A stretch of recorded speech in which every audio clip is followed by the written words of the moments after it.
All right, this is the Geometry Unit 5, Lesson 6 video, Inequalities in Two Triangles. And so what we're doing here is we're comparing triangles and looking at how do I tell if they are similar, which one's has a larger side or a larger angle, depending on some information that we might have. So the big idea here is what we call the hinge theorem. The hinge theorem is the idea that if I have this situation where I'll go ahead and erase these. I have these two angles or these two triangles, and let me just draw these other sides in. And two of the sides are the same. Okay, and in this case, we have AB and AC over here. That's this side and this side, and XY and XZ here. And those two sides are the same. They're locked in. And so in one triangle, though, in the triangle with angle X is larger than angle A.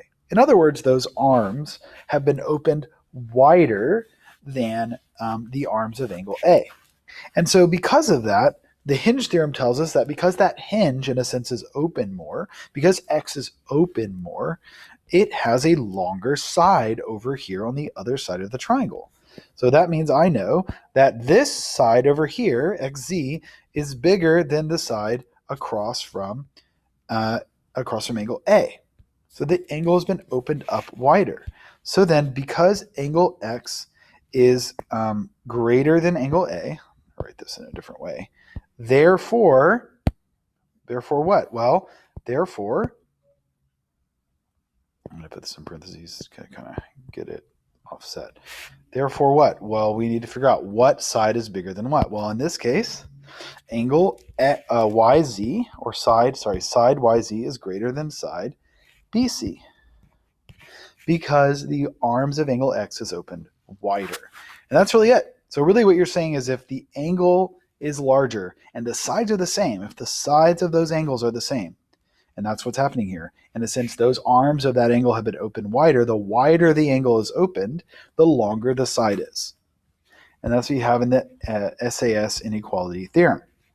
And they give you some examples here in the lesson. So what about the other one? The other is the converse. And when we say the converse, we just mean, oops, sorry about that. Let's go back and let's reload this. Sorry about that. Let's scroll down here and get us back into the, that's not the right one. It's okay. Sorry for the delay here. Let's get back into our lesson. There we go. Okay.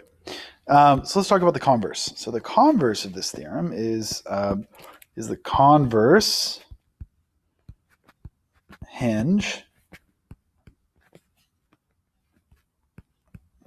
In other words, the SSS inequality. And this says, well, let's say you have these two triangles.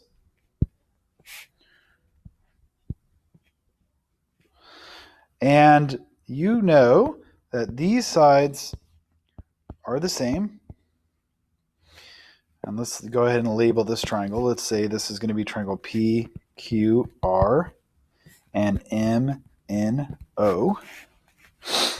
And so again, we have the same situation. We have two sides that are the same. But I know that in this side QR is less than side NO. In other words, this side here and this side here is the ones we're comparing. And I know that QR is smaller than NO. So you can see where this is going. This is kind of the opposite of what we just talked about. Therefore what? Well, if this is the shorter side of the two, then it means that this angle over here is the smaller angle. So because QR is smaller, the arms are open less, right? Just like we talked about in the previous one. So therefore, angle P is less than angle M because M's arms have opened wider to create a longer side NO.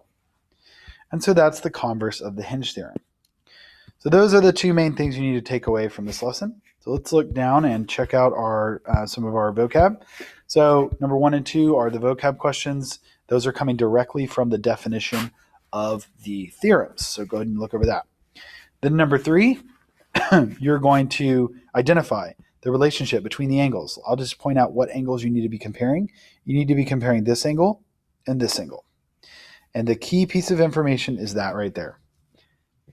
I'll let you do that one. Use my examples. If those are angles are being compared, those sides are telling you right there YZ is bigger than VW. So which angle is bigger than the other? I'll do the same thing here. I'll tell you right now, you are comparing these two sides. And this is the piece of information you need to know. More of the same. You are comparing MN and PQ, and this is the piece of information that you need. Again, I'll help you with this. You are doing this angle, and this is the piece of information that you need. All right, and then I will run through this indirect proof for us really briefly on number 7. So you're not going to be doing this on your own. Triangle RSU and triangle TSU, that's the two triangles you see. Together make a larger triangle. RS is congruent to TS. That's that's here and here. SU is congruent to SU, obviously. It's congruent to itself. And TU is greater than RU. Okay. So that means this is the longer side. Okay, so let's just make that like squiggly bold. That's longer than this.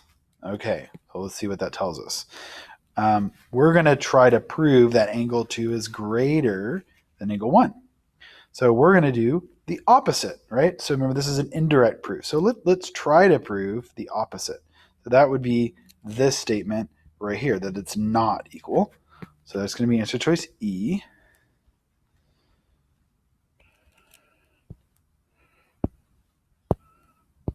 All right. So then SU is SU. That's the reflexive property. We know that anytime we say something's something's congruent to itself, that we're using the reflexive property. That's answer choice C. So that's going to be there. Okay, and then if RS is congruent to TS and SU is congruent to SU, then the triangles must be congruent. How do we know that? Well, that's because we have here, we have side, angle, side. So we should be using the side, angle, side theorem. Let's find that. Oh, there it is. Right here, side, angle, side. That's answer choice H. So if they're congruent, then TU would have to be congruent to RU. That's going to be right here. And we know that's not true. That's a contradiction. And that's what it says in the final part of this statement right here. Okay. Then we try to prove that it's less than. A lot of the same things going to happen. So we're going to say if that was true, TU would have to be less than RU. That's going to be answer choice D. And then again, the same logic follows. We can't actually prove that because it contradicts the original statement we have up at the top. All right, so make sure you get, let me jump down here. You make sure you get those answer choices done correctly. And that is the end of lesson 6.